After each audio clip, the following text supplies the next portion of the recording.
This is an invitation for all of us to be respectful of not only ourselves, but one another. Not to make this into something political, not to make this into something about power, as many people are trying to do through the emails and some of the social media we're seeing. This is about a virus. It's here. It's with us. We're not going to stop it. And we have the opportunity to mold the way that it unfolds in our communities. So that is the invitation that we're all looking at right now. There will be a time when this is behind us. Later this year, it's going to be in the rearview mirror, and we're going to call this the coronavirus of 2020, and we're going to say, wow, what was that? What now? What happens? Well, even though the virus will be in our rearview mirror, my sense is that we will never go back to the normal that we had before that virus just a few weeks ago. A new normal is emerging. It has to. We cannot go back to the world that we had before because so much of that world is unsustainable.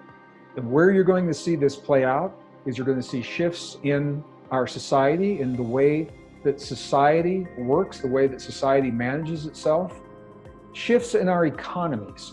And I want to be clear, when we talk about economies, a lot of people think about money. Economies can involve money, but they don't have to. Economies are about people and the way that people share vital resources that they need every day in their lives, like food, water, energy, medicine, communications, all these kinds of things. And we're going to see a shift probably into more localized living, which is a more sustainable way of living. One of the reasons that the virus is wreaking havoc right now is because supply routes are down, and the things that many of us need for everyday life, including medicines, including antibiotics, including certain kinds of food, including electronics, the supply chains are so global right now and so very fragile. And something like this cuts those supply chains, and all of a sudden you can't get cell phones at your local kiosk, and you can't get the antibiotics from your doctor. If you do, you have to wait a couple of weeks until the next shipment comes in. And I think you're going to see that change as we go back to more localized ways of living. What's that mean? Localized food, localized economies, localized sources of energy, localized businesses. I've talked more about this in other programs.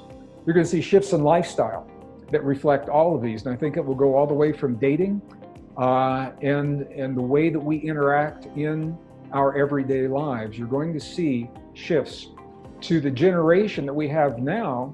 It may not seem so different because this is what they know.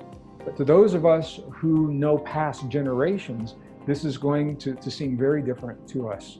And it's going to be an invitation for us to adapt to a new reality in our world and in our lives as this virus is teaching us more about ourselves and our relationship to ourselves. So I think ultimately, our choices that we make right now are determining what it is that happens next. What I want to say to you very, very clearly, and if you have been with me any time in the last 34 years, this is my 34th year of doing this work in one form or another, you've heard me say this.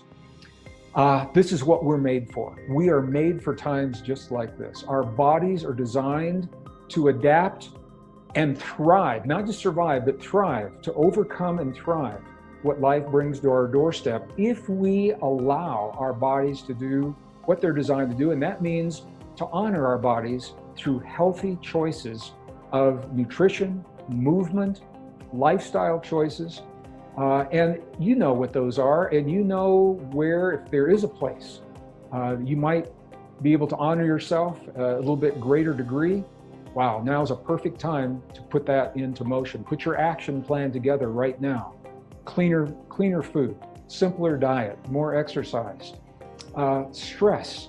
The Institute of Heart Math that you've heard me refer to so many times, the research organization in Northern California that I have worked with and shared the stage with almost since their inception in 1991. They have developed the breath and focus techniques around the human heart that allow us to relieve stress in our bodies in ways that are validated through science, and that take about 3 minutes out of each day by harmonizing the heart and the brain, the neurons in the heart and the neurons in the brain, focusing with breath. So this is what I want to leave you with today. I hope you have a little bit better understanding about what's happening. I want to tell you how much I appreciate you sharing a part of your day with me. I'm going to invite you not to try to fill your days with diversions.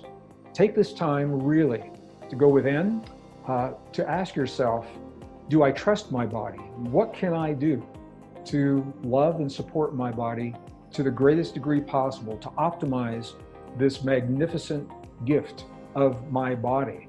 And your answer to that, I think, will determine how you experience what we're going through right now.